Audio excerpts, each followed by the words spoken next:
Bonjour, bienvenue sur cet épisode 16 déjà. Avant de présenter l'invité d'aujourd'hui, deux choses. Premièrement, je souhaite faire part aux entreprises. Si vous avez une entreprise, si vous offrez des produits ou différents services et que vous êtes une entreprise zéro déchet ou encore éco-responsable, je vous invite à m'écrire. Dans le fond, je cherche des commandites pour le podcast. Donc, on pourrait faire un échange de services de cette façon-là.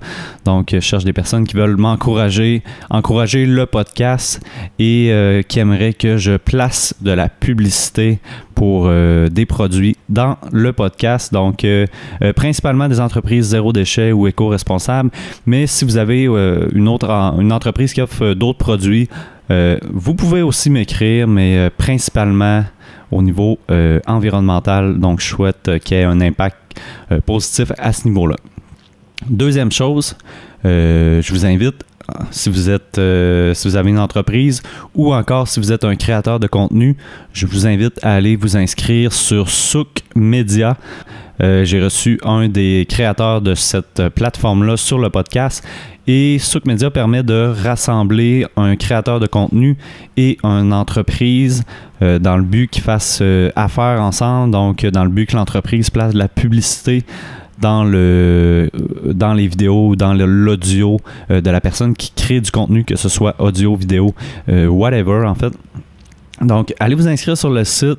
C'est très rapide, ça prend 10-15 minutes et c'est très bien expliqué aussi sur le site, là, tout le concept derrière ça. Donc, principalement, c'est de mettre en relation deux personnes dans le but qu'ils puissent négocier et la plateforme fait en sorte aussi de rassembler les individus et les entreprises qui ont des points en commun, des centres d'intérêt communs.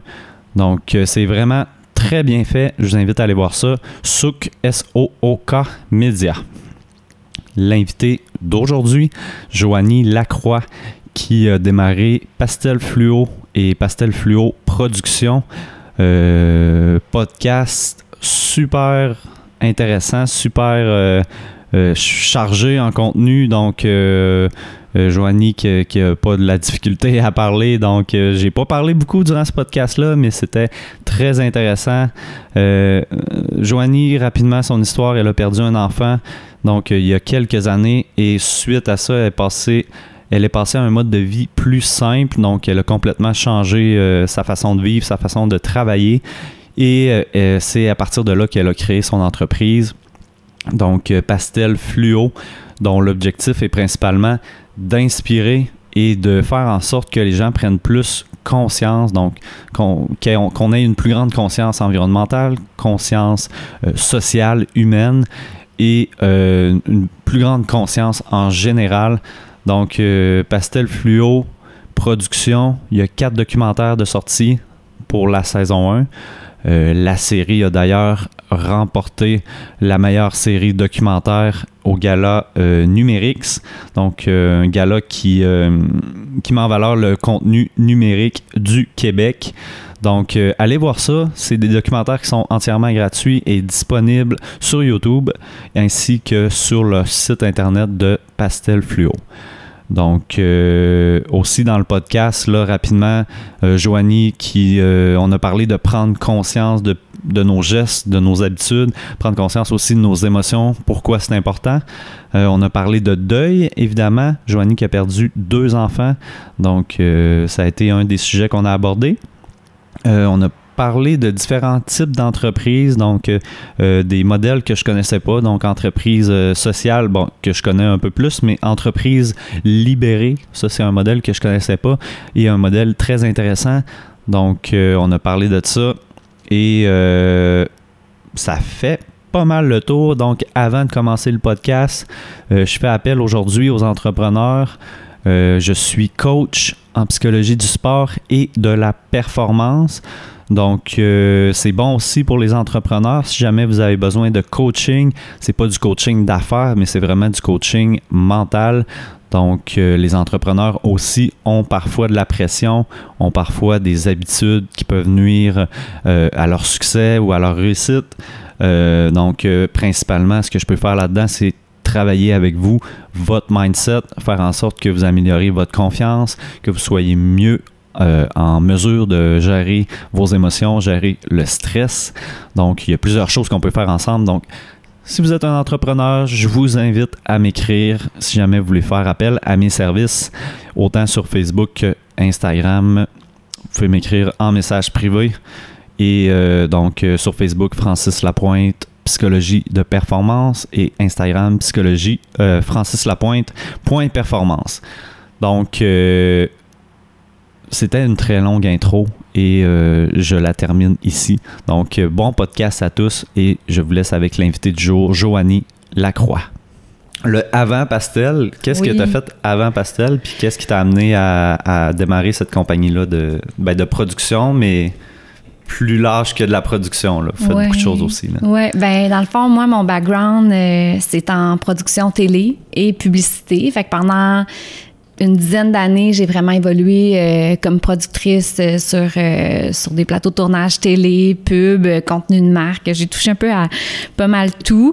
J'avais fait des études à l'université en gestion, à John Molson School, une école de business. C'est où ça? À Montréal. OK, à Montréal. À Concordia. Oui, c'est comme le département business de Concordia. OK. Et je te dirais que je m'étais tournée vers la production. Je pense parce que justement, j'avais un désir. Je me disais, aïe, quel beau médium pour faire changer les choses. Et tranquillement, ben la production, comme plein de milieux, c'est un milieu super exigeant. Mm-hmm. Puis moi, je suis une intense quand même. Je suis une passionnée, je suis une intense. Fait que c'est un milieu qui me correspondait aussi parce que il y a quelque chose d'hyper stimulant aussi en production. Tu fais jamais la même chose. Tu rencontres plein de monde. Moi, j'ai commencé sur les pubs d'Adidas avec David Beckham, Katy Perry. Tu sais, c'était impressionnant. Mais tranquillement, je suis rentrée là-dedans. Puis c'est comme si j'ai oublié un peu la raison pour laquelle j'étais attirée vers la production. Et ben là, je suis montée productrice. Puis là, ben plus que tu montes, plus que tu as de stress et plus que tu as de pression. Mais en même temps aussi, je te dirais, plus c'est difficile de quitter ça. Puis au bout de 10 ans, quelques mois avant que je tombe enceinte de mon petit garçon Thomas, mon deuxième, je me rappelle très bien qu'il y a une soirée, là, j'étais ici, là, puis il devait être 1h du matin, puis je travaillais encore. Puis là, j'ai regardé au ciel, puis je me disais, OK, là, il me semble que je suis pas sur mon chemin. C'est pas normal que mon travail me fasse travailler jusqu'à 1h du matin, que je sois tout le temps connectée à mon cellulaire, que... Tu sais, moi, j'ai un petit côté quand même rêveur, un petit côté, je sais pas si c'est un petit côté hippie ou en tout cas, tu sais, j'ai ça. Puis là, j'étais devenue... C'était encore en moi, mais dans mon day-to-day, j'étais juste dans ma tête, tu sais. J'étais juste dans l'organisation, dans la gestion, dans la... J'étais comme ça, je suis pas dans les bottines que je posais. T'avais pas beaucoup de temps pour toi, dans le fond, là. J'avais pas de temps. J'avais un petit garçon, tu sais, Jacob, à ce moment-là, avait 3 ans. J'étais tout le temps tiraillée entre mon envie d'être avec lui puis d'être vraiment dans le moment présent, mais en même temps, ça spinait dans ma tête parce que j'avais tellement de choses à faire. En tout cas. Puis peut-être 1 mois ou 2 après ce moment-là où je me suis dit, OK, il me semble qu'il y a quelque chose qui fonctionne pas. Mais je savais pas quoi faire pour le changer. Là, je tombe enceinte de mon deuxième garçon, Thomas. Et en cours de grossesse, j'apprends qu'il y a une anomalie très importante qui s'appelle une gastroschisie. Et en fait, c'est que quand il s'est développé dans mon ventre, il y avait un petit trou au niveau de l'abdomen. Donc, ses intestins se développaient en partie à l'extérieur de son corps. Okay. Fait que c'était quand même pas une petite anomalie. Ouais. Puis j'ai eu envie d'aller jusqu'au bout. Tu sais, il y avait quand même des super belles chances de survie. Puis je me disais, regarde, je vais rentrer dans cette expérience-là.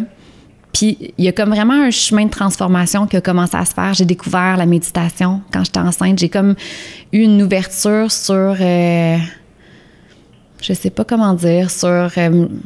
mon univers plus spirituel, mon univers plus intérieur, tu sais, de me dire, OK, tu sais, je vais avoir un enfant qui va être fragile.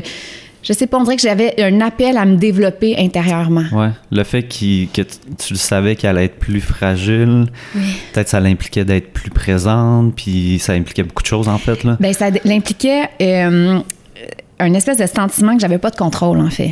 Puis moi, dans ma vie d'avant, tout était quand même très... J'étais très en contrôle de la situation. Tu sais, c'était quasiment ça ma job. Tu sais, on pourrait résumer la job d'une productrice en disant que justement, c'est de contrôler tout organisé. Tout. Oui, c'est ça. Puis de s'assurer que même quand il y a quelque chose qui fonctionne pas, tu sais, tout doit fonctionner pareil. Exact. Fait que pour moi, cette notion-là de lâcher prise sur quelque chose que j'avais pas de contrôle, déjà, ça venait vraiment me faire travailler intérieurement. Fait qu'en tout cas, j'ai commencé à lire des livres, puis à développer une spiritualité qui me correspondait, qui était juste, dans le fond, de réaligner un peu, je sais pas, de faire plus de comment dire, de passer plus de temps à l'intérieur de moi-même, tu sais, plutôt que d'être juste dans ma tête ou dans l'extérieur. Il y a comme vraiment tranquillement, ce besoin-là d'avoir des grands moments d'intériorisation.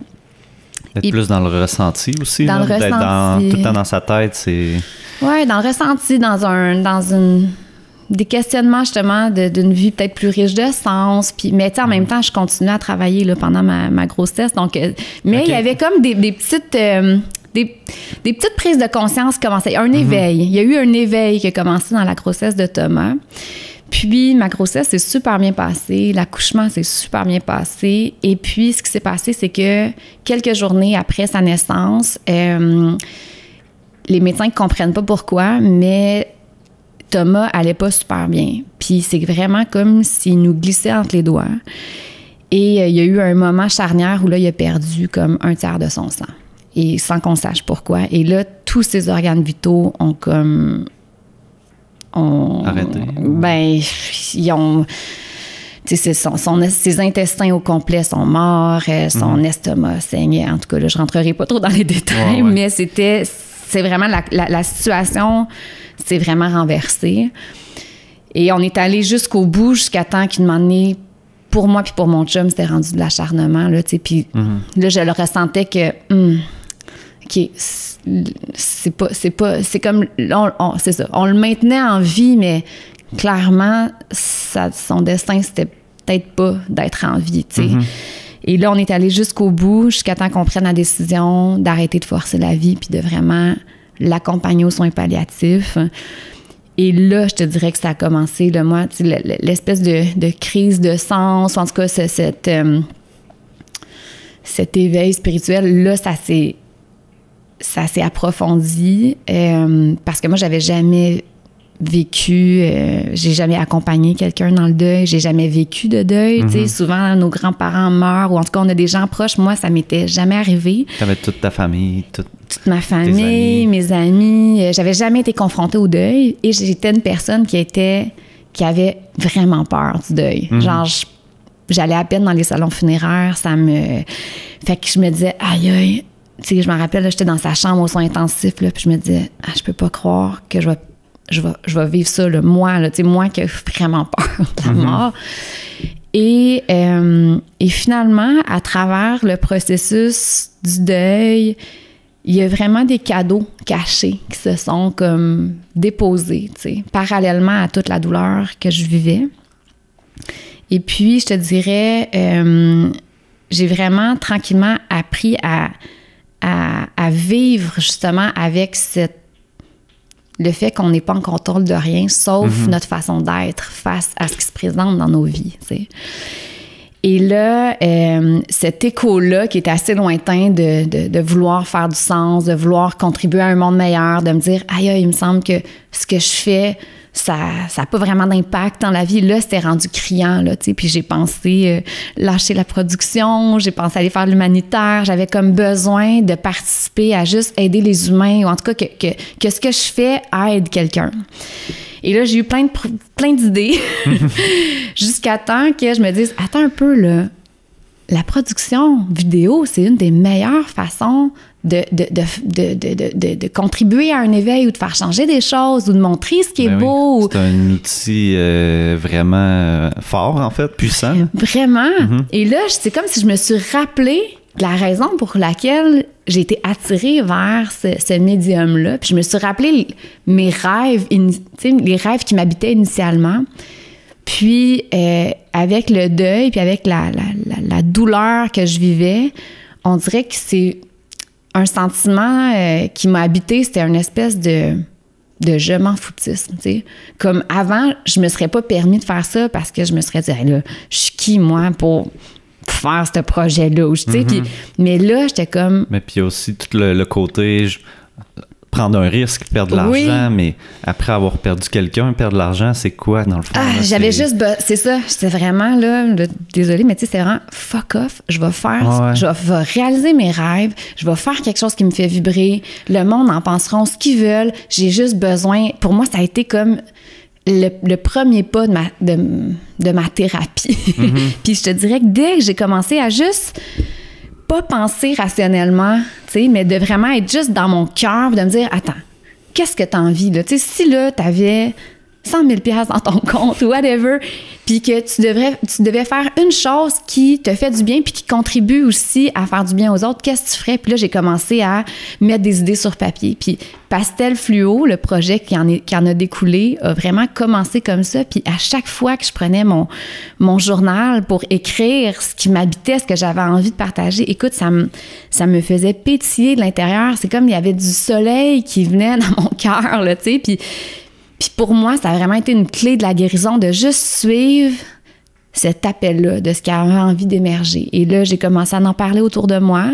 Tu sais, avec 10 ans en production, il y avait quand même, tu sais, je connaissais quand même pas mal de monde. Quand même un bon réseau, là. Exactement. Puis là, j'ai commencé à dire, tu sais, un projet comme ça, toi, ça te tenterait-tu de participer? Puis c'est fou, hein, parce que, en tout cas, pour moi, là, dès que je me suis vraiment réalignée avec ce que je portais puis ce qui me faisait vibrer, les bonnes personnes sont venues sur mon chemin, là, mais de façon... C'était comme orchestré divinement, là, cette affaire-là. Là. C'est comme plein de synchronicité. Puis... C'est drôle parce qu'en montant ici, j'ai écouté un podcast, puis on dirait que je suis tombé sur le bon podcast pour en venant ici. Là. C'était comme... Il parlait un moment de... C'est un docteur, là. Je vais essayer de faire ça vite, mais dans le fond, il disait que on a tendance à agir en fonction du passé, mais là, ce que tu me disais de dire qu'est-ce que je ferais si j'avais déjà le 100 000 $, qu'est-ce que je ferais si j'avais tout l'argent au monde, c'est que tu commences à agir en fonction du futur puis de où tu veux aller, puis tout tombe en place dans le fond. Les bonnes personnes vont arriver, tu vas la trouver, l'argent, puis il y a vraiment de quoi de... Bon, certains, oui, toi, t'appelles ça la synchronicité. Bon, pour certains, c'est peut-être un peu moins ce mot-là, mais il y a de quoi qui se met en place. Oui, là. Il y a de quoi qui se met en place, puis même notre énergie. Tu sais, moi, mon énergie vitale...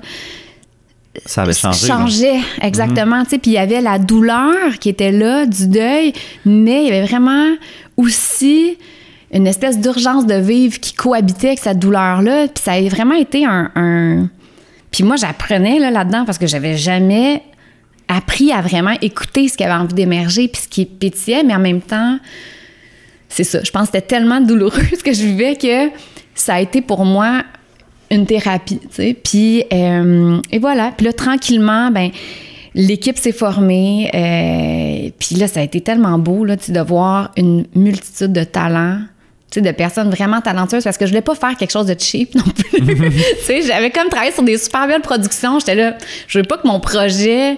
Tu sais, je sais pas, je voulais que ça soit beau, tu sais, je voulais que ça nous fasse entrer autant dans un... Je voulais que le contenu, les propos soient riches, viennent nous remplir, mais aussi nous élever de par la beauté des images. Tu sais, je voulais qu'il y ait une poésie dans les images, en tout cas. Puis, puis voilà, puis là, ben, finalement, Pastel Fluo a commencé.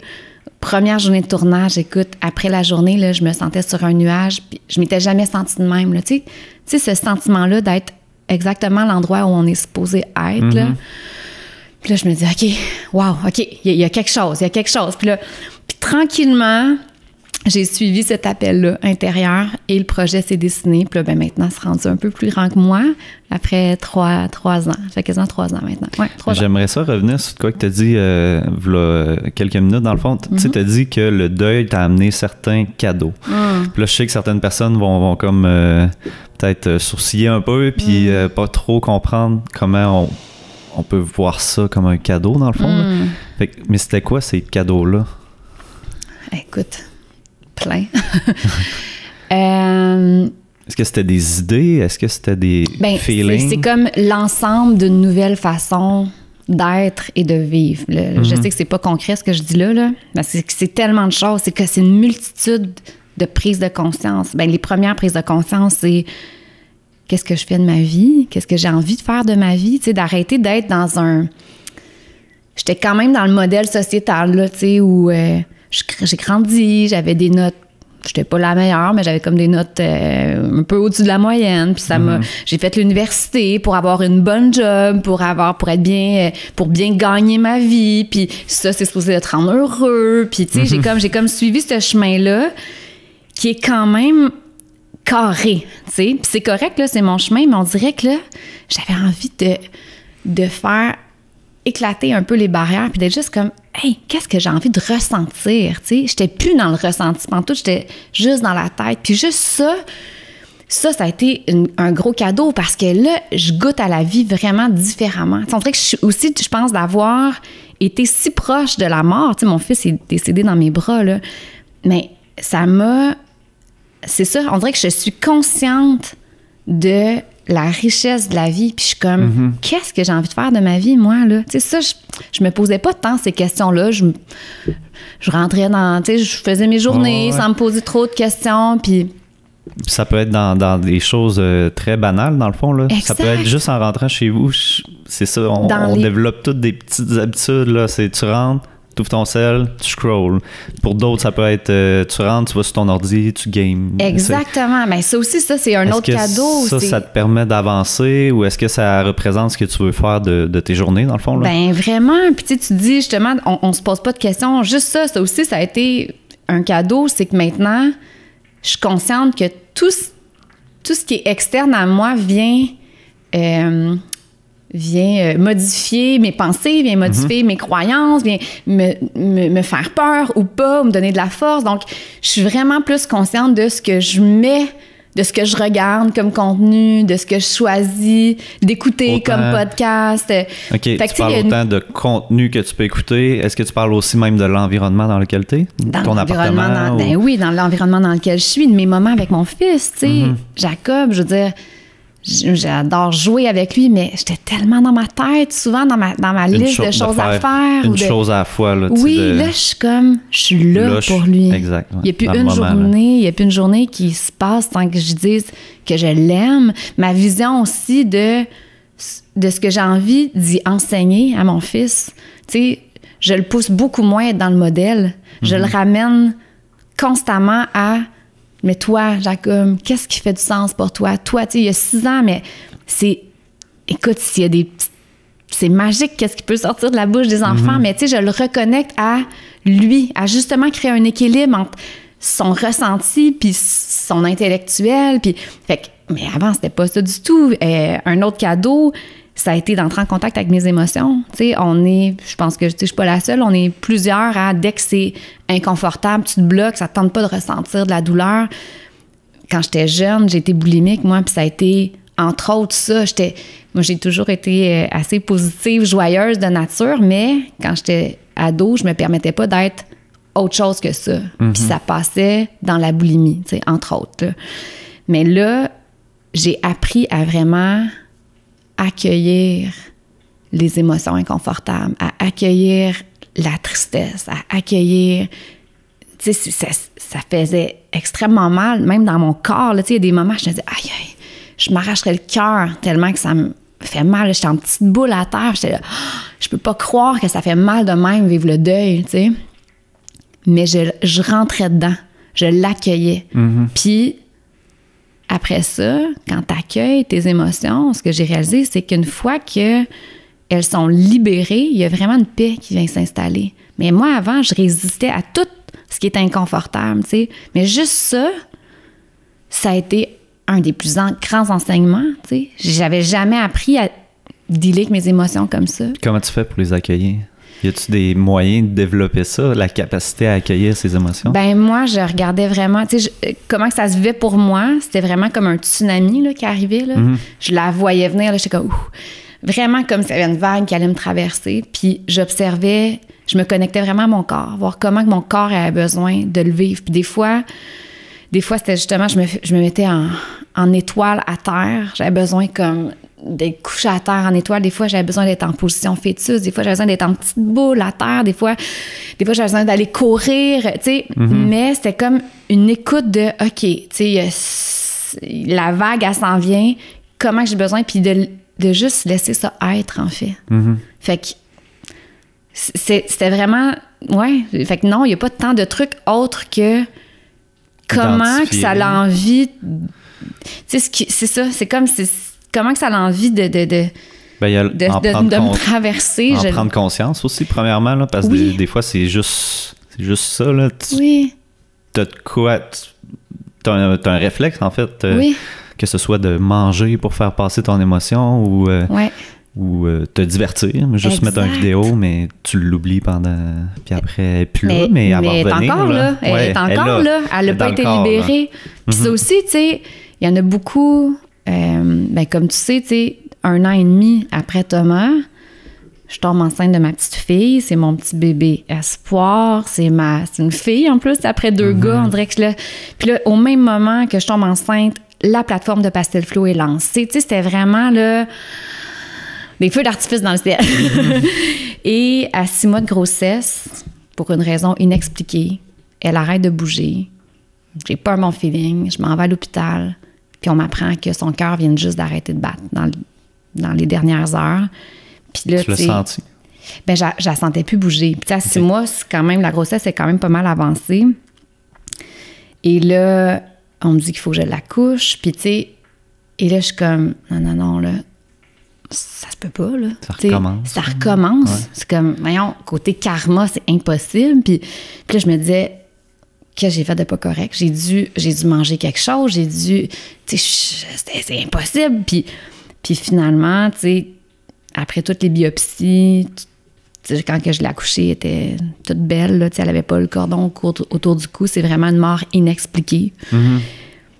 Mais là, tu sais, tout ce que j'ai appris dans le deuil de Thomas, pour moi, ça a été un peu... tu sais, je pouvais bien en parler, tu sais, de ces cadeaux cachés-là, ou en tout cas de la façon de vivre les épreuves. Là, c'était comme si la vie, elle m'amenait à l'expérimenter une deuxième fois, mais tu sais, quand tu le vis une deuxième fois, la couche de souffrance, en tout cas, pour moi, elle était encore plus élevée, là, tu sais. Ça a dû être plus dur de trouver du sens? Mais c'est ça. Mais tu vois, autant que Thomas, ça a été ce réalignement-là avec une vie riche de sens. Nélia, elle, mon deuil, je l'ai vécu vraiment différemment. Tu sais, pendant un bon 2 mois, là, j'avais besoin de le pleurer, ce deuil-là. Là. J'avais besoin d'être juste dans ma bulle. Tu sais, mes amis, ils venaient me voir un peu, mais j'étais comme, j'ai juste besoin de méditer, d'aller au yoga, puis de brailler, puis d'aller comme en nature. Tu sais, j'avais vraiment besoin de le vivre. Puis tu sais, fait que tu vois, quand je te dis d'être à l'écoute, c'est comme... Ça a été complètement différent avec Thomas, mais je savais que si j'écoutais comment que ma peine avait besoin d'être processée, ben tranquillement, ce chemin-là allait s'ouvrir vers autre chose. Puis il y en a eu des cadeaux cachés. Ça m'a amené, Nélia, ça m'a amené à être beaucoup plus douce avec moi-même. Moi, j'étais... Avec Pastel Fluo, veux pas... J'étais comme habitée par une grande passion. Puis là, je me disais, OK, je vais aller là, faire ça. Puis Nélia, ça m'a vraiment amenée à juste douceur. Douceur envers moi, envers mes projets. Ouais. Puis tu sais, cette douceur-là m'habite là, depuis le deuil de Nélia, là, de comme, hey, rush pas. Tu sais, on dirait que j'ai comme ce sentiment-là de, je vois tellement de souffrance autour de nous, je vois tellement à quel point que le monde, c'est comme le monde est à l'envers, que... Puis là, je vois que moi, je suis en train de découvrir plein de monde qui contribue à vivre autrement, qui contribue à vraiment faire émerger une nouvelle vision du monde. Je suis comme... Oh! Tu voudrais que ça aille plus vite, j'imagine? Je voudrais que ça aille plus vite.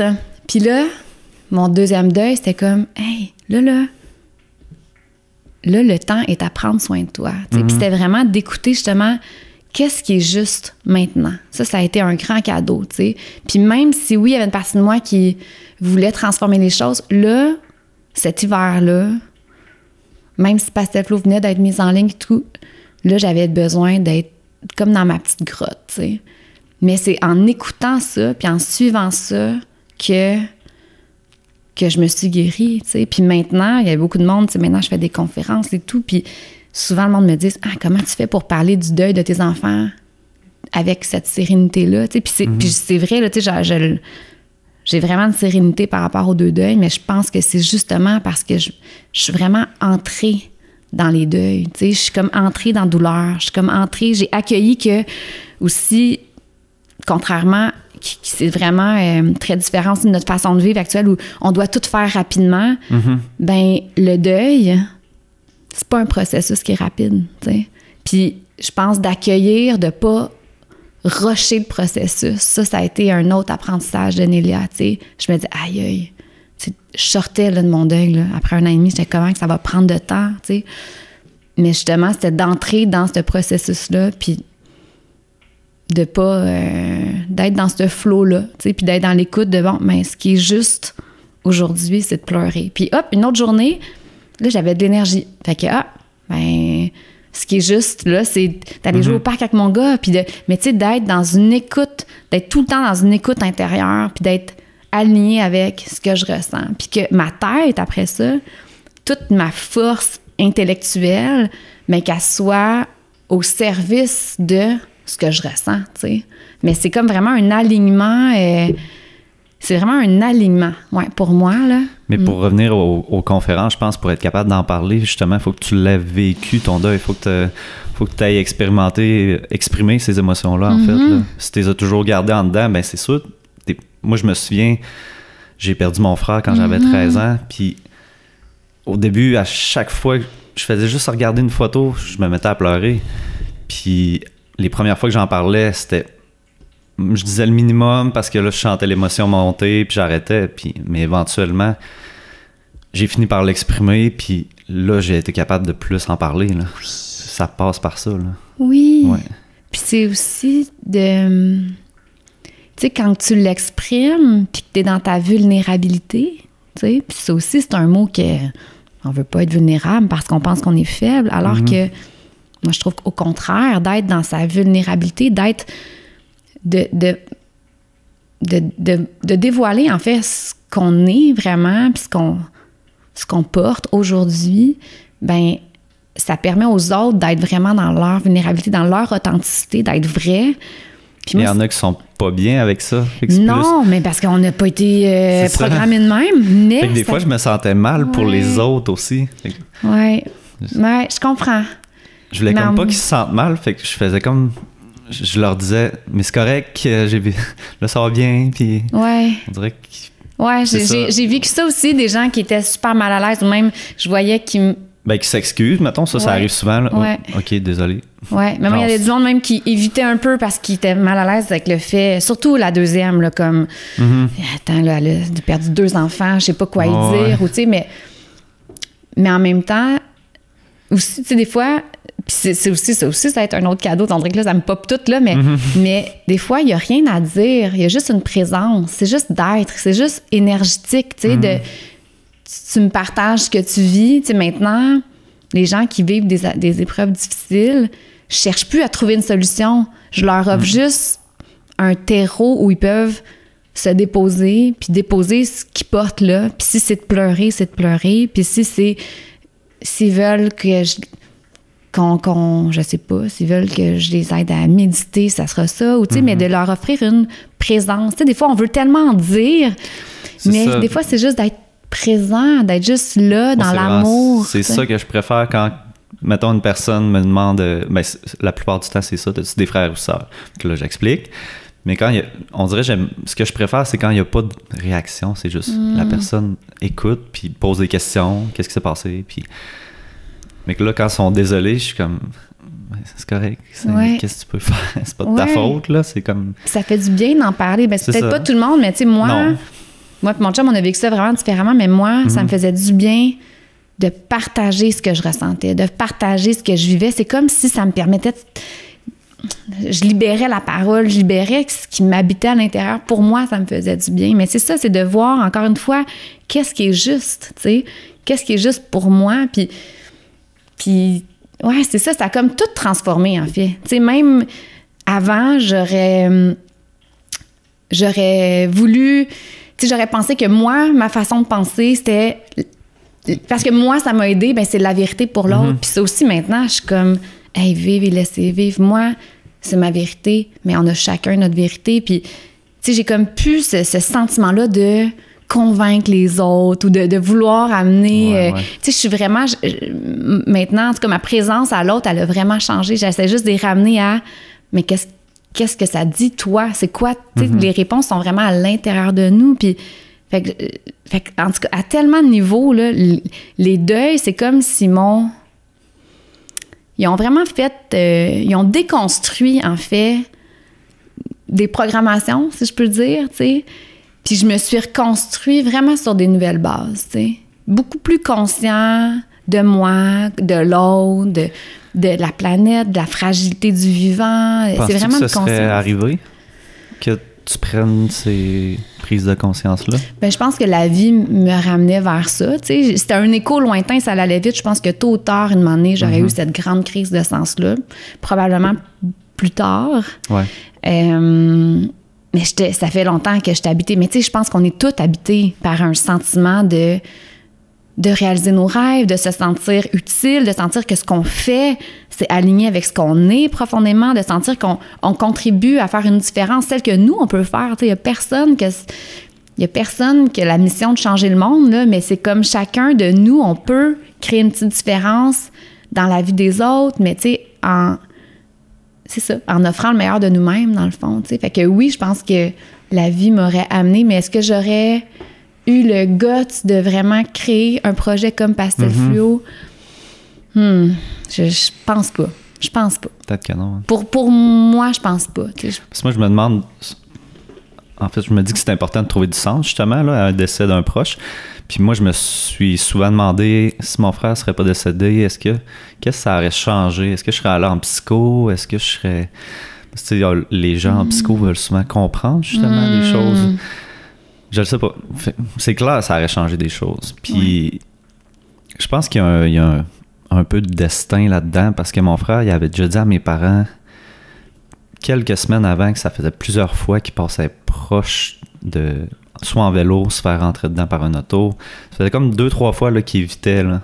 Il avait aussi... il avait mis le feu dans la remise, puis il s'était brûlé à la main. Tu sais, il y avait eu plein de petites choses. On dirait que ça allait y arriver. Puis, je me dis, il doit avoir une raison. Sûrement que son décès a amené quand même à changer beaucoup de trajectoires autour de lui. Mais je sais pas exactement c'est quoi. Toi, c'est vraiment plus... Tu le vois clairement qu'après ça, t'as changé. Là. J'ai complètement changé. Puis, tu sais, même toute la notion... tu sais, tellement de monde qui ont pris soin de nous. Tu sais, puis ça aussi, c'est un cadeau. Tu sais, on est beaucoup... En tout cas, moi, là, je vais parler pour moi, mais tu sais, avant... Mais non, je suis forte, je suis capable toute seule. Puis là, c'était vraiment... Ah non, vous savez quoi? Présentement, je suis dans un moment fragile. J'ai besoin... que les autres prennent soin de moi. Puis c'était beau, là. Les gens, ils nous faisaient des repas. Ah, tiens, regarde, je vais te faire un massage. Tu sais, puis il y a ça aussi dans nos moments de fragilité.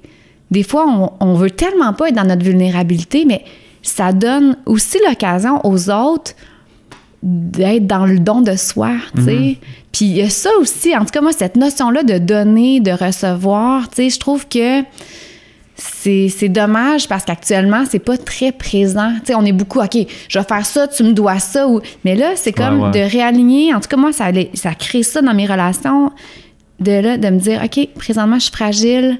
Les gens, ça leur donne... Eux, ils étaient heureux, ça leur faisait du bien de prendre soin de moi. Puis là, hop, une année, je me suis rebâtie. Puis hop, là, une année, il y a une force qui est arrivée. Puis présentement, je suis dans un moment de force dans ma vie.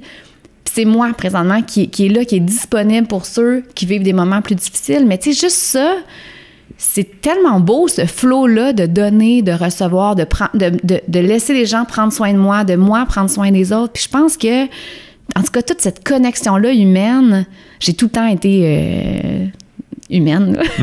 Ça m'a, ah oui? ça m'a pas changé du tout au tout quand même. C'est juste venu... l'élever encore plus, mais ce besoin de connexion-là. Tu sais, je pense que les humains, il y a une grande crise de sens actuellement, puis Parce que justement, je pense qu'on manque, entre autres, ce lien-là, cette connexion humaine. On est ensemble, on se parle pas des vraies affaires, tu sais. Puis pourtant, on veut toutes la même chose, tu sais. Puis tu sais, je suis beaucoup dans des, tu sais, avec les conférences, avec des ateliers, tu sais, les gens s'ouvrent, puis le monde, là, c'est tellement beau à la fin d'une journée, c'est comme, aïe, fais-tu bien comme de se dire les vraies choses, tu sais, d'être véritablement qui l'on est, tu sais, puis que l'autre, elle nous juge pas, que, tu sais, de créer des espaces où on peut véritablement être qui nous sommes, tu sais, je trouve. Puis il y a comme vraiment cette transformation-là. En fait, moi, je la vois de près, là, parce que je baigne là-dedans à tous les jours, mais il y a comme vraiment actuellement... On est au début d'un mouvement, là, mais c'est un mouvement qui va prendre beaucoup d'ampleur, là. Il y a vraiment quelque chose qui est en train de tomber, puis il y a un nouveau monde qui est en train de se construire sur d'autres valeurs, sur des valeurs beaucoup plus humanistes, sur une connexion avec la nature, avec l'humain. Et au niveau de Pastel, quand on regarde le point commun des 4 documentaires, tu sais, je me suis posé la question, c'est quoi qui relie ces 4 personnes-là? C'est quoi qui l'intéresse? Puis vraiment, une chose qui est ressortie pour moi, là, puis c'était vraiment 4 personnes qui ont fait un retour à un mode de vie plus simple, dans le fond. Mais ça m'a aussi amené une question. Oui. Pourquoi ces personnes-là ont dû passer par le mode de vie de performance ou de réussite, là, si on peut dire, réussite plus associée à ce que la société nous dit qu'est la réussite? Ils ont tous passé par ça pour se ramener. Revenir. Ben, toi aussi, d'ailleurs. Est-ce que c'est... On se sent obligé de suivre ça ou... Ben, obligé, on se sent... Ben, je pense que... C'est tellement ce qui nous est vendu en ce moment que... Ouais. Ben, tu sais, je pense que des grandes épreuves de vie, tu sais, ma première saison, c'est quand même 3 documentaires sur 4, c'est des gens qui ont vécu quand même des épreuves, tu sais. Puis moi, pour vrai, je pense pas qu'on a besoin de passer par l'épreuve pour se réaligner avec qui l'on est. Il y en a qui vont être tout le temps dans ce mode de vie minimaliste-là. Oui, mais c'est minimaliste. Justement que t'en vois aussi, là, ça. Là. Oui, exactement, mais c'est ça. Mais c'est minimaliste, mais c'est au-delà. En fait, j'ai l'impression que, moi, je dirais, ce qui aligne tout le monde, c'est la conscience. C'est une conscience. Moi, Pastel Flow, souvent, je dis, c'est la conscience. Je veux inspirer les gens à vivre en conscience, mais pour moi, la conscience, c'est 3 choses. La conscience de soi, fait que de revenir à ce qu'on porte. Tu sais, on a tous des dons, on a tous des talents, on a tous des connaissances. Il n'y a personne sur la Terre qui a le même lot, le même package de dons, de talents, tu sais. Puis après ça, c'est de dire, ben qu'est-ce que je fais avec tout ça, moi? Comment est-ce que je peux contribuer à créer une différence avec tout ça? Puis ces gens-là, ben les gens de Pastel Fluo que j'interviewe, il y a vraiment eu ce chemin-là de retour à soi, tu sais, de retour à un alignement, justement, avec ce qu'on porte, puis de créer plus de sens. Puis, il y a la notion de la conscience de l'autre, donc la conscience que, ben j'ai envie de prendre soin des autres aussi. J'ai envie que les humains autour de moi soient bien. Fait que comme toute la notion de connexion humaine, la notion de... Ben, je peux plus juste vivre pour moi sans penser aux autres, tu sais. Fait qu'il y a vraiment une notion un peu plus d'abondance pour tous, beaucoup moins individualiste, tu sais. Puis la conscience du vivant, la planète, la nature... Et là, ça peut se traduire par, oui, tu sais, vivre un mode de vie plus simple, consommer moins, consommer mieux. Mais tu sais, pour moi, le centre de tout ça, c'est la conscience, tu sais. Puis quand tu t'éveilles en conscience, puis souvent, ben les épreuves, pour moi, c'est une opportunité de t'éveiller en conscience parce que ça vient tellement te frapper. Tu sais, moi, je suis rentrée dans un mur solide, là, mais j'allais tellement vite que... Pour moi, il fallait que je rentre dans un mur qui allait vraiment m'arrêter pour que là, je fasse « Oh, attends un peu, là, qu'est-ce que j'ai envie de créer dans ma vie? Ouais, » tu sais? J'aime l'image. Ouais. Fait, mais je pense pas qu'on est obligé de rentrer dans un mur. Je pense que, tu sais, intérieurement, là, il y a plein de monde là, qui sentent que il me semble qu'il y a quelque chose qui n'est pas juste. Il me semble que la vie, c'est pas supposé être carré de même. Il me semble que j'ai envie de liberté, j'ai envie de consommer moins, de vivre un mode de vie plus sain, mais ça t'amène une liberté, là, veux pas, là, tu sais, de réduire notre consommation. Ben là, t'as plus de temps, t'as besoin de moins travailler pour t'acheter toutes ces choses-là. Puis finalement, ben tu sais, pourquoi qu'on travaille? Pourquoi qu'on fait tout ce qu'on fait? Ben, c'est pour être heureux, tu sais, pour avoir plus de temps. Souvent, tu sais, quand tu te poses la question, souvent, OK, mais pourquoi que je travaille dans cette job-là? Pourquoi je fais ça? Pourquoi je vais avoir des sous? Ah, ben, pour m'acheter ça, OK, ouais, pour faire des voyages. Mais pourquoi? Ben, pour avoir du temps avec ceux que j'aime. Fait que ça ramène à ça. Fait que tu te dis, OK, mais as-tu besoin de faire ça? Pour faire ça. Parce que ça, avoir du temps, tu peux le faire dans un parc, tu peux le faire, tu sais, c'est bien simple, dans le fond, là. Fait qu'on embourbe nos vies pour finalement faire quelque chose qu'on peut faire maintenant. Fait que, tu sais, en tout cas, fait que tu sais, oui, c'est vivre simplement, mais c'est comme pour moi, en tout cas, de ce que j'observe, c'est vraiment du monde qui ont fait un processus de transformation qui se fait à plusieurs niveaux, qui se font au niveau de ce qui sont. Il y a beaucoup un travail intérieur, on travaille sur beaucoup de monde en fait, tout le monde de Pastello, j'ai jamais forcé ça, mais c'est tout du monde qui se sont mis à vraiment faire un chemin de transformation, tu sais, de développement personnel, de travailler sur nos peurs, de travailler sur nos croyances. On a tellement de croyances qui nous limitent, là, tu sais. Fait que, puis un cheminement spirituel que j'ai jamais forcé non plus, mais tu sais, je pense qu'on attire ce qu'on vibre. Ouais. Moi, j'avais cet éveil-là qui fait que probablement que c'est ces personnes-là qui sont venues sur mon chemin, là, tu sais, mais ouais, fait que ce qui allierait tout ça, c'est la conscience. Ouais, puis moi, il y a vraiment un des documentaires qui m'a fait prendre plus conscience de mes habitudes, c'est celui avec Marie-Hélène. Ouais.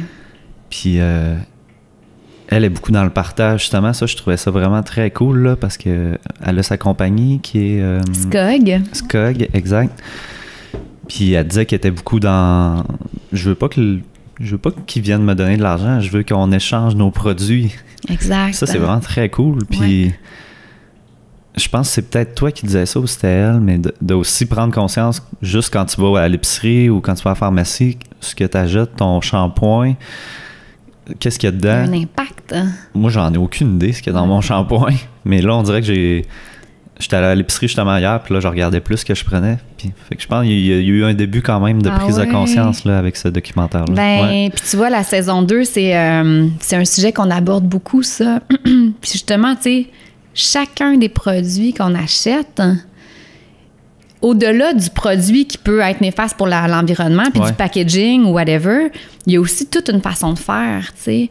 Puis là, il y a aussi d'accepter des fois de payer plus cher parce que la personne, elle l'a fait chez eux avec ses moyens. Puis... Oui. Puis c'est pas des produits toxiques ou en tout cas, tu sais, comme là, tu vois, un de nos prochains documentaires, j'ai suivi pendant 2 ans Marie-Josée Richer de l'entreprise Prana, qui est une entreprise sociale. Tu sais, Marie-Josée qui est probablement une des entrepreneurs sociales les plus connues actuellement au Québec, vu que là, elle est rendue dragonne depuis le printemps, tu sais, pour vraiment amener une autre vision du milieu des affaires. Puis c'est justement, il y a ce mouvement-là.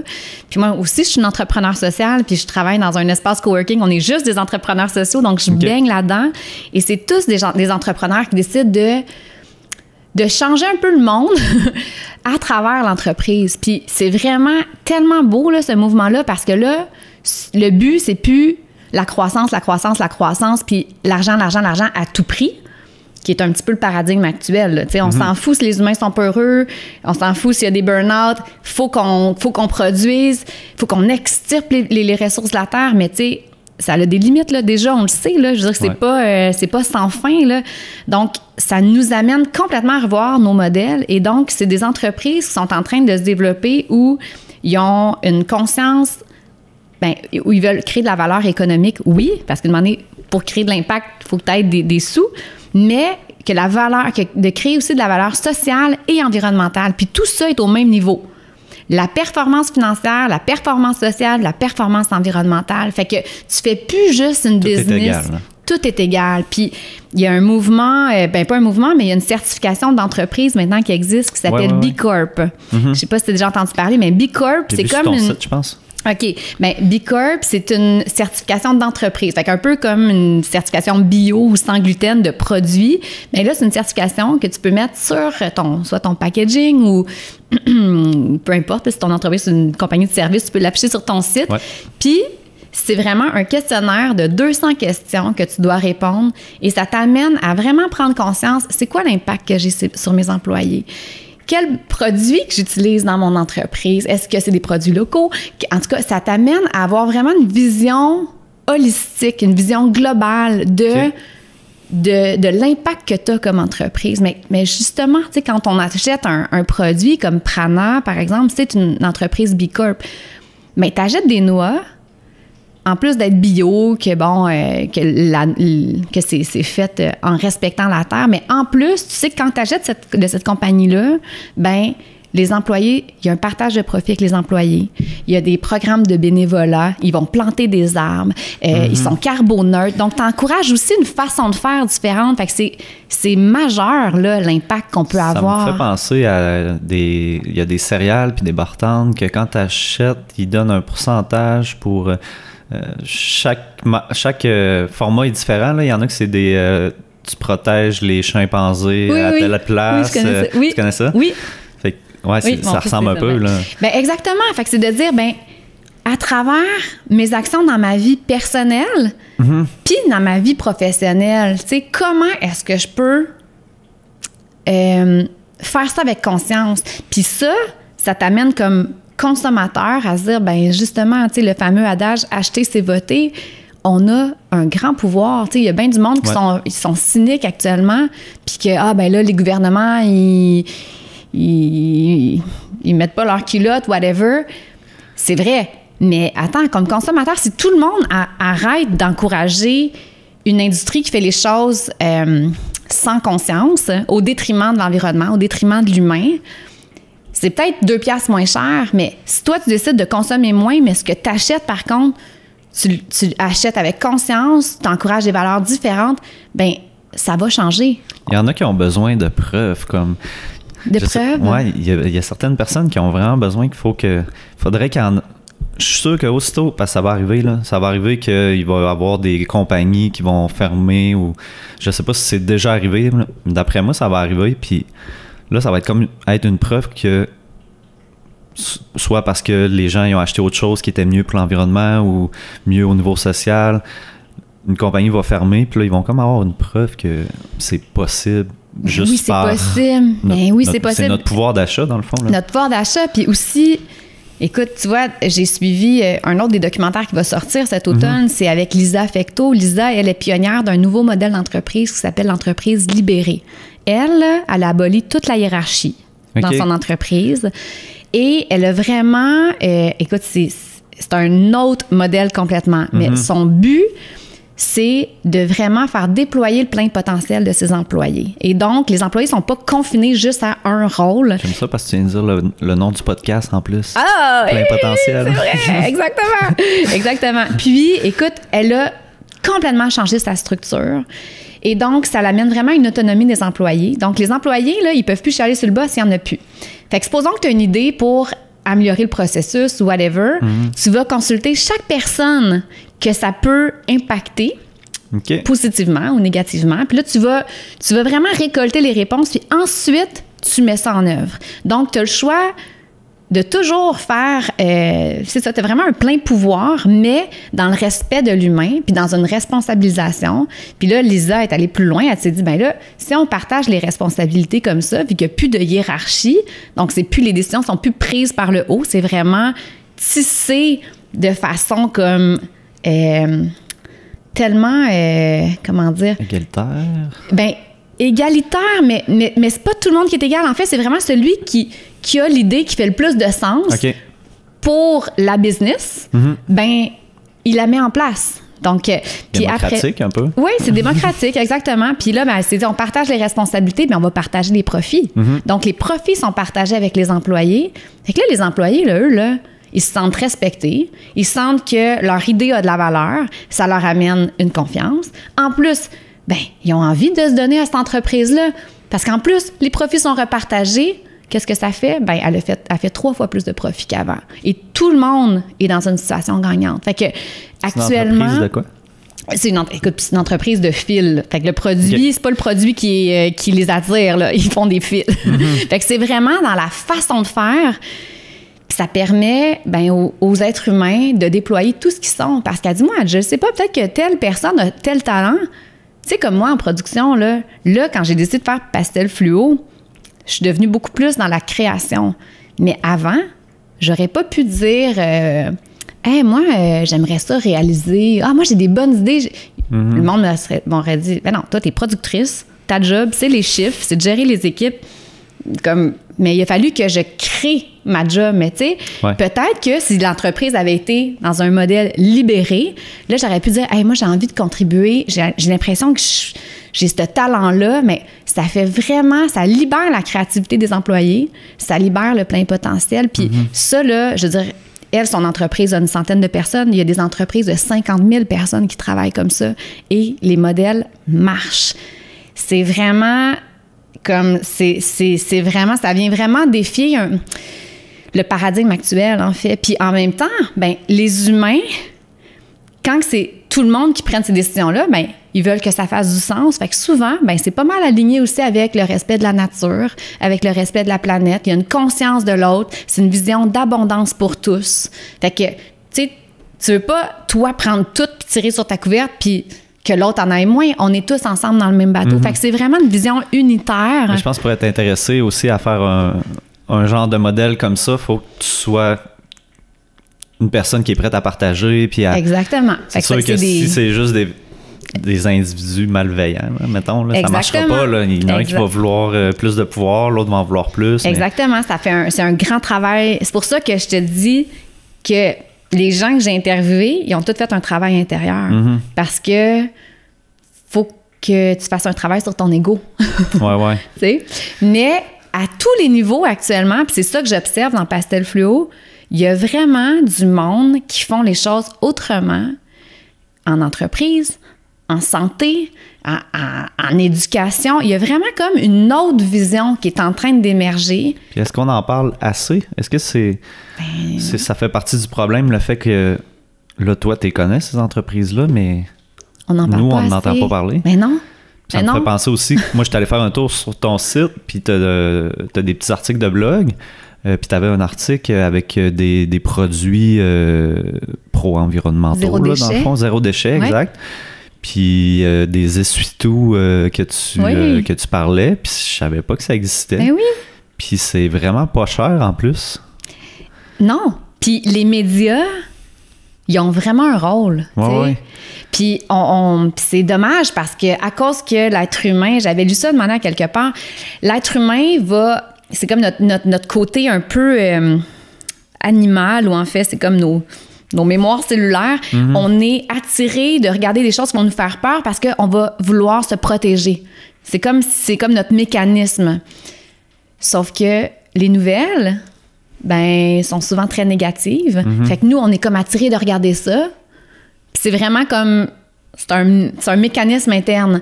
Sauf que ce que ça fait, c'est que là, la plupart des nouvelles sont négatives. Puis tu sais, tantôt, quand je te disais, maintenant, je suis beaucoup plus consciente de ce que je me mets dans le cerveau, de ce que j'écoute. Mais justement, tu sais, Pastel Fluo, c'était cette idée-là d'arrêter de montrer ce que l'être humain fait de pire, mais de démontrer ce qu'il fait de plus beau. Puis, tu sais, je sais pas si tu as déjà vu le documentaire Demain. Je crois pas. Non? Faut que tu ailles voir ça. Moi, c'est une des plus grandes inspirations de Pastel Fluo. Ça a été un grand succès, le documentaire Demain, parce qu'ils ont montré justement à quoi peut ressembler le monde de demain, mais à travers des exemples tellement positifs que ça te donne envie de faire partie de ce mouvement-là. Puis Pastel Fluo, c'est exactement ça. Moi, j'ai envie, puis je crois profondément qu'une des meilleures façons de changer les choses, c'est de montrer une vision inspirante de l'avenir, une vision positive. Parce que là, tu le fais plus parce que, faut que je consomme différemment, parce que la planète... Sert. Non. Les autres le font pas. Non, c'est ça. Là, pas mal ça. T'as envie, t'es poussé par ce mouvement-là parce que tu dis, aïe, j'ai envie, moi aussi, de vivre dans un monde beaucoup plus beau, beaucoup plus sain, beaucoup plus vert, beaucoup plus juste. Ça revient à ce que je disais tantôt aussi. On agit en fonction du passé. On a peur ou on se dit que ça sert à rien, tandis qu'on devrait agir en fonction du futur. Puis si t'es capable de le voir dans ta tête, ça veut dire que c'est possible. Oui, exactement. Exactement. Puis il y a tellement de monde. Qu'est-ce que tu peux faire ensuite? Qu'est-ce que tu peux faire dans ta vie personnelle? Qu'est-ce que tu peux faire dans ce que tu achètes toi, dans ton petit monde à toi, dans ta petite vie à toi? Après ça, au niveau de ce que tu fais, de ce que tu portes, qu'est-ce que tu peux faire? Moi, souvent, mon mantra, c'est je veux offrir ce que je porte au service du meilleur pour moi-même puis du meilleur pour tous. Tu sais, fait que d'être dans cette vision-là de juste... Moi, souvent, je me dis, ben c'est peut-être ça, juste notre job comme être humain, c'est d'offrir aux autres le meilleur de nous-mêmes, ce qu'on a appris, comme un partage, puis de recevoir des autres le meilleur d'eux, puis de construire un monde comme ça. Mais actuellement, c'est difficile parce que les structures ne le permettent pas. T'sais. Les structures sont basées sur la croissance, sur la consommation, sur la plupart du monde, ça va être dur de faire ça dans leur emploi. Là. Comme toi, tu voulais montrer tes talents en réalisation, tu avais sûrement des très bonnes idées, mais c'est très difficile. C'est pas pour ça que tu es engagé. Mais non, notre économie ne fonctionne pas comme ça. Mais il y a des économies alternatives sont en train de voir le jour avec la crypto-monnaie. Là, il y a Paul Allard, qui est un Québécois, qui est en train de fonder Impact Finance avec un Impact Coins. En utilisant la crypto-monnaie, c'est une monnaie qui va juste circuler à travers des gens qui créent de l'impact. Donc, des entreprises qui créent de l'impact positif sur la planète, sur les humains. Donc, toi, ben, quand tu vas acheter ton savon, supposons, tu peux l'acheter avec cette crypto-monnaie-là. Quand toi, tu fais quelque chose, si tu crées de l'impact, ben, tu peux être payé par cette monnaie-là. Puis c'est vraiment de développer une monnaie alternative. Il y a 2 mois, j'étais dans une conférence, je donnais une conférence, puis après moi, il y a un homme qui, lui, s'intéressait justement au nouveau modèle économique.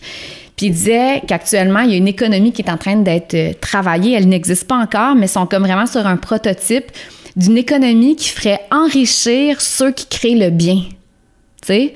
Fait que là, si ton économie, elle enrichit ceux qui créent un impact ou ceux qui créent le bien, bien là, ça vient un peu renverser le modèle. On part dans l'autre sens. Là. On va dans un autre sens. Mais c'est ça actuellement que je vois. C'est que là, il y a plein de structures qui sont en train de s'effriter, qui tiennent encore, mais tout nous mène vers une redéfinition complète de notre monde. Là. C'est vraiment ça. Là. Tu sais, la planète, je veux dire, c'est dans les médias tous les jours. On n'a pas le choix de faire les choses autrement. On n'aura pas le choix. Puis plus qu'on attend, ben plus que ça va être... La transition va être comme intense, mais tout nous amène vers ça. Mais la beauté, c'est que les nouvelles structures sont en train de se développer, sont magnifiques pour l'humain, pour la planète, pour le temps aussi qu'on a, parce que souvent aussi, ce qu'on nous dit, ce que je vois, c'est que ben de travailler moins, c'est bon pour la planète aussi. Parce que là, bon, tu as moins de transport ou tu contribues moins à la croissance, à extirper les ressources de la Terre. Donc, tout ça, il y a comme vraiment un autre monde qui est en train de se développer où tu as plus de temps pour toi, tu vis plus simplement, tu vis plus en adéquation avec tes valeurs. C'est super beau. On est vraiment au début de ça, mais il existe ce monde-là. Mais oui, il faut le mettre en valeur. Puis c'est un peu ça, moi, que je me suis donné comme mission. Tu essaies de plus considérer, plus penser si ça fit avec toi. Au niveau des podcasts, as-tu des... Qu'est-ce que tu écoutes par curiosité? J'écoute surtout des podcasts spirituels. OK. Je dirais. Ces temps-ci, c'est vraiment... j'ai vraiment ce besoin de me nourrir plus spirituellement. Fait que j'aime beaucoup Oprah, son podcast Super Soul. Ces temps-ci, j'écoute Vanessa DL, qui est une fille avec qui je fais du yoga. Puis elle parle d'astrologie, mais comme différemment. Sinon, qu'est-ce que j'ai écouté dernièrement? J'aime les podcasts de Cassandre, de Tente Rouge. Mais tu sais, c'est des podcasts un peu underground, là, je te dirais. Mais ces temps-ci, moi, mon besoin, c'est une reconnexion spirituelle, je te dirais. Donc, c'est plus ça que j'écoute. Sinon, tu sais, là, au niveau de la télé, ben là, ça fait quand même quelques années que je suis plus abonnée au câble. Fait que ce que j'écoute, c'est vraiment sur Netflix, sur YouTube. C'est des documentaires, c'est des entrevues. Je le choisis, tu sais, le contenu que je me mets, que je me nourris, je le choisis. J'ai beaucoup aimé la série Unexplained de Netflix. J'écoute beaucoup de documentaires. Moi, j'avoue que je suis Unexplained, c'est série documentaire, mettons? C'est une série, c'est ça, une petite série documentaire qui nous amène à avoir une perspective différente sur... Des choses inexpliquées? Non, sur plein de sujets. Okay. Donc, écoute, ça va du cannabis à notre façon de concevoir le couple. Okay. Mais tu sais, ça t'amène vraiment à juste voir les choses un peu autrement. Ouais, j'écoute beaucoup de TED Talk aussi. Fait que, ouais, tu sais, fait que j'essaie de... Ce que je visionne... Ben, je veux que ça m'apprenne, puis je veux que ça m'élève. Donc, voilà. J'aimerais ça qu'on parle un peu de tes conférences. Ben, t'en as parlé un peu, mais t'offres des conférences pour public ou entreprise ou les deux? Les deux. Là, dans le fond, il y a beaucoup d'événements. Des fois, il y a des événements qui me demandent de faire des conférences. Comme là, en février prochain, je vais être à Expo Yoga. Okay. Là, je fais le Salon de la mort. C'est quand même Salon de la mort. Ah oui. C'est quand même drôle, là. Oui, c'est vraiment... Ça fait 1 an. En fait, ils ont fait la première édition l'année dernière. Puis, c'est vraiment d'amener une autre perspective de la mort. Okay. Autant dans la façon de vivre les deuils, de vivre la mort, mais aussi dans les rituels. Tu sais, on s'est détaché de la religion, puis c'est parfait parce que ça venait avec tout un passé assez lourd quand même. Mais on a comme un peu perdu les rituels, tu sais. Puis c'est comme de ramener une vision différente autour de ça. Puis là, ben, tu vois, je donne une conférence là, je donne des conférences au sommet de leadership conscient, Montréal, Québec. Puis sinon, ben oui, en entreprise, là, je suis en train de préparer une conférence que je vais donner à partir de septembre qui va s'appeler « Se transformer pour transformer le monde de demain ».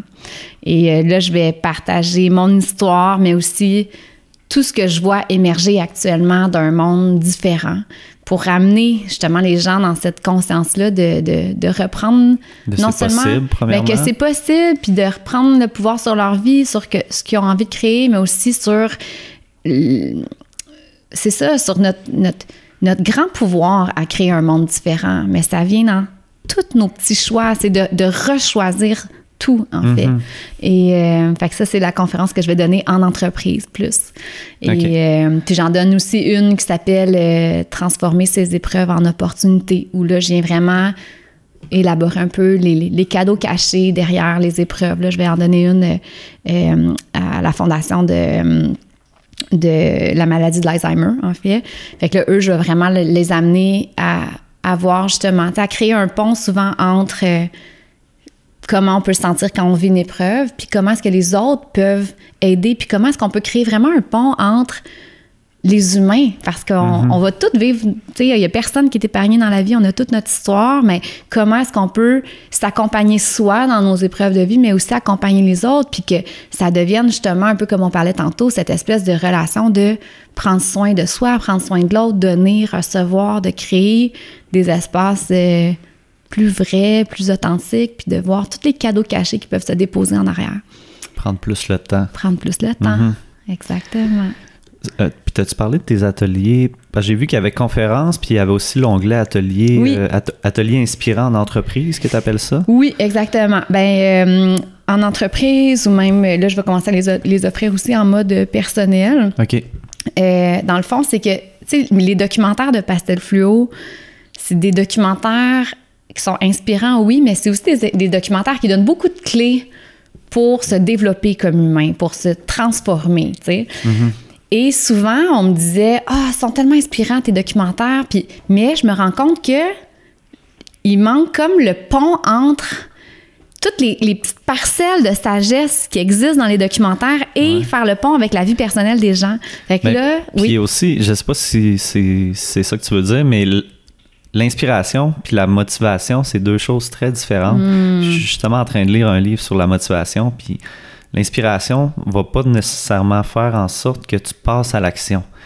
Fait que d'être inspiré, ça peut faire un changement en toi, mais ça prend un petit quelque chose de plus, de quoi de pratique, des trucs. Exact. Ça, là, tu vas chercher la motivation et l'action. Là. Exactement. Puis on porte tous quelque chose de différent. Donc, le documentaire, c'est le reflet d'une personne qui portait quelque chose, mais c'est pas l'histoire de ceux qui l'écoutent. Non, Donc, tu peux relate à une certaine partie d'elle, mais... Exactement. Donc là, je suis en train de développer des ateliers où, à partir des documentaires, j'amène les gens à vraiment créer un pont avec eux-mêmes, leur vie, à élever aussi des prises de conscience. Est-ce que vous avez entendu quand elle a dit ça? Tu sais, justement, tantôt, tu disais, aïe, ça m'a marqué, ça, de rechoisir qu'est-ce que je consomme.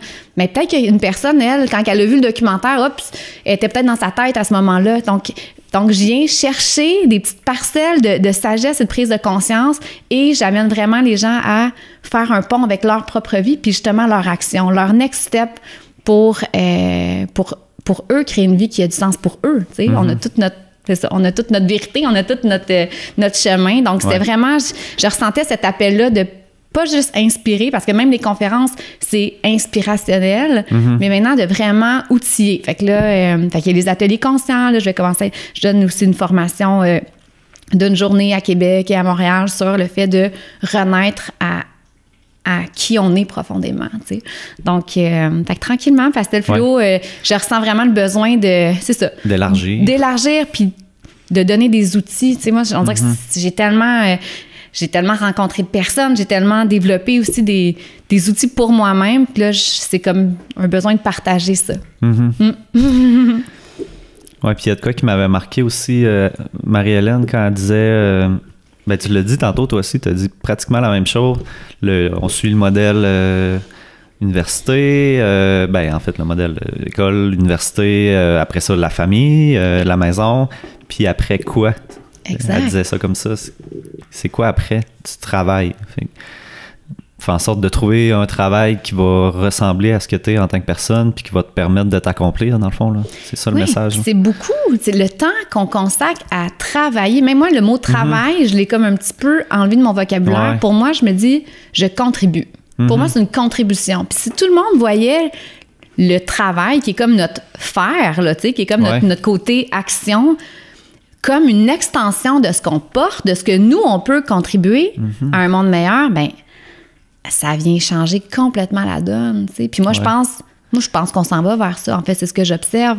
On est vraiment au début, mais éventuellement, je nous souhaite, comme société, que nos actions soient juste l'extension de ce qu'on porte, puis que ça contribue à faire une différence. Parce que sinon, ça sert à quoi le travail, tu sais?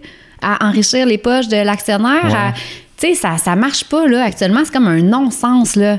Il y a plein de monde qui font beaucoup d'argent, puis l'argent, c'est supposé d'être la gratitude de la société envers ce que tu fais. Hein, tu sais, c'est un petit peu ça. Mais il y a bien du monde qui font bien du cash qui contribuent zéro au bien-être des humains, puis zéro au bien-être de la nature, de la planète. Fait que c'est comme... Ça fonctionne pas. Ça fait pas de sens. Et qui ont souvent pas de temps, en fait, pour profiter de ça, là. C'est un petit 2 semaines dans l'été. Ben oui, puis ils sont tout le temps connectés, même dans leurs vacances. Voyons, c'est vraiment ça, tu sais. Moi, c'est pas ça que j'ai envie de vivre. Puis, comme je disais tantôt, un des cadeaux du deuil, c'est que la vie goûte différemment. À chaque jour, je suis consciente que c'est une page blanche. C'est une page où je décide de créer ce que j'ai envie de vivre ou de subir ma vie, qui est justement mon passé, Mais let's go!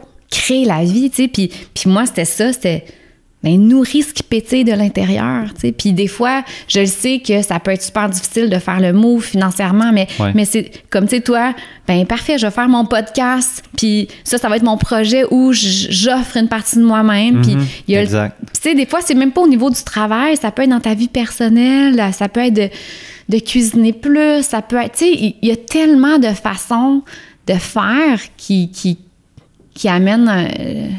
juste une façon de vivre différente, mais il faut faire... C'est juste un pas à la fois, en fait, tu sais. C'est quoi le prochain pas? Changer une petite habitude. Une à la fois. Exactement. Puis de nourrir ce qui pétille, de nourrir ce qui a envie d'émerger. J'aimerais ça qu'on conclue avec Pastel Fluo. Ça vient d'où, ce nom? Pastel Fluo, c'est relié aux couleurs. Donc, et c'est pas un hasard. C'est vraiment, pour moi, le fait que, comme on l'a dit à quelques fois dans l'entrevue, on a chacun notre couleur, tu sais, qui est très unique. Puis c'est cette idée-là que, c'est la diversité qui enrichit l'humanité. C'est la diversité de ce qu'on porte tous, de la diversité de talents, de la diversité de personnalités qui va venir vraiment transformer les choses. Puis c'est d'honorer cette diversité-là. Donc, le fait qu'on a toute notre propre couleur. Et aussi, j'aimais beaucoup, tu sais, pastel, c'est pâle, ça l'amène une douceur, ça l'amène pour moi, ça a une vibration d'introspection, un regard tourné vers l'intérieur, tandis que fluo, c'est vivifiant, c'est éclatant. Pour moi, c'est l'énergie qui peut nous habiter quand on se réaligne avec ce qu'on est, puis tu sais, comme un peu l'énergie vitale, là, quand tu fais quelque chose qui te passionne ou tu réalises ton rêve, ou en tout cas. Et donc, c'était aussi, parce que pastel fluo, c'est ces deux dimensions-là, en fait, qui cohabitent. C'est autant le regard tourné vers l'intérieur, vers OK, qu'est-ce qui fait du sens pour moi? Puis après ça, comment je le mets en action, comment je le déploie. Et le fait que ça soit très différent aussi, j'aimais le côté un peu 180, tu sais, parce que pastel fluo a vraiment deux vibrations différentes. Souvent, quand on change de vie, ou en tout cas qu'on décide de faire des changements dans nos vies, ça vient avec un 180. Fait que, l'expression un virage à 180. Exact, c'est ça. Fait que, tu sais, c'est comme, j'aimais le fait que, OK, t'as un pastel, t'as un fluo, ça a deux énergies complètement différentes, mais c'est ça qui cohabite, puis fait que c'est tout ça, la définition de pastel fluo. Puis j'aimais la sonorité, je trouvais que ça faisait, je sais pas, ça me ressemblait, en fait. Ouais, OK. J'aimais ça. Puis bravo, en terminant, bravo pour le documentaire qui a gagné c'est la prix. Série au complet. La série ouais. Fait que dans le fond, notre saison 1, on a remporté, il y a un gala qui s'appelle les prix Numix, qui reconnaissent vraiment l'excellence de ce qui se fait en contenu numérique. Fait que tout ce qui est au niveau numérique au Québec. Puis, on a gagné la meilleure série documentaire. Bravo, c'est vraiment première année, première saison. Première année, première saison. Bon puis le fait que... puis le fait que, tu sais, c'est un... Moi, tu sais, j'en suis le visage de Pastel Fluo, c'est ma quête, mais maintenant, Pastel Fluo, c'est rendu tellement plus grand que moi. Tu sais, c'est une communauté autour de valeurs similaires, puis autour d'une vision différente du monde qui est en train de se créer. Puis ce projet-là, il est porté par la communauté aussi. Fait que pour moi, j'étais comme... c'est ça, quand j'ai été chercher le prix en avant, j'étais ailleurs, tu sais, c'est pour moi, mais c'est pour toutes ces personnes-là qui sont derrière ce projet-là, qui me donnent de la force depuis le début, tu sais, puis qui rêvent d'un monde meilleur avec moi. Fait que, merci. Ouais, puis pour toi, j'imagine que ça a une signification vraiment encore plus grande, là. Ouais. Vraiment, tu sais, puis surtout que j'avais jamais réalisé avant, j'avais jamais scénarisé, tu sais, j'étais juste dans ma tête, puis là, c'était comme une belle tape sur l'épaule de me dire, tu sais quoi, tu sais, là, j'ai comme un équilibre entre la tête et le cœur depuis ce projet-là. J'ai mis de l'avant tout ce que je porte, tu sais, pas juste la fille productrice, mais vraiment tout ce qui me faisait vibrer, tous ces talents-là. Puis c'était comme une reconnaissance de mon industrie, tu sais, parce qu'il y avait bien du monde avec qui je travaillais en pub ou je travaillais en télé qui était là. Puis, ouais, j'étais fière de remporter ce prix-là, de me dire, aïe, tu sais, quand on suit notre voix intérieure, quand on suit ce qui nous fait vibrer, c'était une belle reconnaissance, en fait, de ça. D'avoir suivi ton intuition, t'as comme été... Exact. Ça prouve que t'avais raison, même si t'aurais pas eu besoin de ça, je pense, pour le prouver. Mais... Non, c'est ça, j'avais pas besoin de ça, mais c'est une belle reconnaissance, parce qu'au début, il y a bien de monde qui me disait « Ah, il est cute ton projet », puis là, j'étais là « Non, c'est pas cute, je le gère comme une série télé, mon projet. » Même, tu sais, c'était vraiment... c'est ça, tu sais, je l'ai pas fait, je l'ai fait comme je pouvais, c'est ça, comme dans le temps, quand je produisais une série télé. Fait que là, c'était comme l'industrie qui me disait, OK, on reconnaît la qualité de ce que tu fais. Puis tu sais, c'était beau quand sur le carton, c'était écrit bravo pour l'idée inspirante, la réalisation, et ça donne le goût de mieux vivre ensemble. Puis j'étais là, mais c'est exactement ça. J'ai envie d'inspirer les gens à mieux vivre ensemble, t'sais, dans le respect des humains, dans le respect de la nature. Puis tant mieux si Pastel Fluo peut être juste une inspiration, puis ça peut peut-être juste amener des petits déclics pour petite faire lumière un qui s'allume, là. Ouais, exact. Moi, ça l'a fait, en tout cas, pour certains documentaires, là. J'ai écouté... il y en a 3 que j'ai écouté au complet. Ouais. Celui des maraîchers, qu'on dit. Oui, Maraîchers 2.0. J'ai écouté un peu moins, mais j'ai quand même... je suis allé voir leurs produits, là, en ligne, là, C'est une vision de l'agriculture. C'est eux qui offrent les... c'est des serres, les en fait, serres, qui... là, en fait, c'est vraiment une nouvelle vision de l'agriculture qui respecte la terre. Ouais, donc, ouais. c'est la permaculture, l'aquaponie verticale. Je trouvais que c'était pas si pire, celle pour le balcon, là, mettons. Oui, c'est ça. Ben là, c'est qu'il y en a... il y a des serres pour... Format miniature. Exactement. Il y a format miniature. C'est quand même abordable. Oui, Ouais, ben, ouais. puis c'est cette vision-là aussi de retrouver une certaine autonomie, puis de nous permettre de cultiver ce qu'on mange. Tu sais, quand on cultive, ou en tout cas, moi, on a un chalet, puis j'ai un potager, tu sais, puis de voir, ça fait 3 ans, puis de voir mes légumes pousser, c'est beaucoup plus difficile après ça, des gaspiller, tu sais. Puis il y a tellement de gaspillage alimentaire, mais je pense qu'on est tellement aussi déconnecté de la nature que, tu sais, quand on voit là, le temps que ça prend à la petite tomate, tu sais, au plant de tomate, puis après ça, elle goûte différemment. T'as comme un respect pour la nature, tu sais. Puis c'était aussi cette idée-là, c'est au-delà de montrer une vision différente et plus respectueuse de la nature à travers l'agriculture, mais c'est vraiment de se reconnecter à ce qu'on mange, tu sais, c'est pas rien, là, c'est notre nourriture, tu sais, ce qu'on met dans notre corps, c'est super important, c'est notre corps, tu sais, notre corps, c'est notre véhicule, donc my God, faut même chose faire pour attention. les pensées qu'on met dans notre corps, les émotions qu'on... Exact. C'est un tout. Tu sais, l'eau qu'on boit, c'est ça. Moi, je la purifie parce que, on est fait à plus de 70% d'eau, là. Donc, l'eau que tu mets dans ton corps, c'est ça. En tout cas, on ne partira pas sur ce sujet-là, mais de prendre conscience de tout ce qu'on met sur notre corps, tu sais, à travers des produits, mais aussi dans notre corps, c'est ça. Fait que c'est la conscience. Pour ça, je te dis, ce qui vraiment allie tout de Pastel Fluo, c'est la conscience. Exactement. Ben merci. Puis si les gens veulent te suivre ou sur les réseaux sociaux, Pastel Fluo, Facebook, Instagram, YouTube. Sur le site Internet, les documentaires sont gratuits parce que c'est cette idée-là aussi, c'est d'offrir un contenu qui peut être partagé, qui peut être vu dans tous les pays du monde, de ne pas être limité à un territoire, tu sais, ce qui est souvent le cas. Donc, c'est ça, les documentaires sont et gratuits. aussi, comme on parlait, je pense qu'on a parlé avant le podcast, les gens peuvent contribuer aux documentaires en fournissant un montant, un don. Exact. De leur choix, en fait. Exactement. Donc, on fonctionne avec une nouvelle économie, justement, qui s'appelle l'économie du partage ou l'économie du don, ou en anglais, ils disent gift economy. Puis c'est cette idée-là que, nous, on vous offre, à travers Pastel Fluo, l'équipe, on vous offre quelque chose qui nous fait vibrer, qui nous habite. Puis c'est comme un peu notre façon de faire une différence. Mais après ça, c'est de créer une économie autour de cette vision-là, du donner-recevoir. Donc, vous, quand vous regardez le documentaire, c'est de faire l'exercice de voir c'est quoi la valeur que ça vaut pour moi. Donc, selon votre capacité de payer, mais selon la résonance du propos dans ce moment-ci de votre vie. Fait que c'est ça, c'est l'économie... ça s'appelle l'économie du don. Si jamais il y a des gens en entreprise qui écoutent, il y a aussi la même une formule un peu différente pour les entreprises là, qui peuvent commanditer pas le podcast, le documentaire. Exactement. Fait que même les entreprises sont rendues que là, il y a quelques entreprises qui soutiennent ce mouvement-là. Non, c'est super beau, là, qu'est-ce qui est en train de se passer. Donc oui, exactement, il y a une possibilité de commandite également pour soutenir ce beau mouvement du mieux vivre ensemble. Merci d'avoir accepté l'invitation. Je sais que tu as beaucoup d'invitations ces temps-ci pour des podcasts, des entrevues, donc merci, c'est très gentil. Plaisir.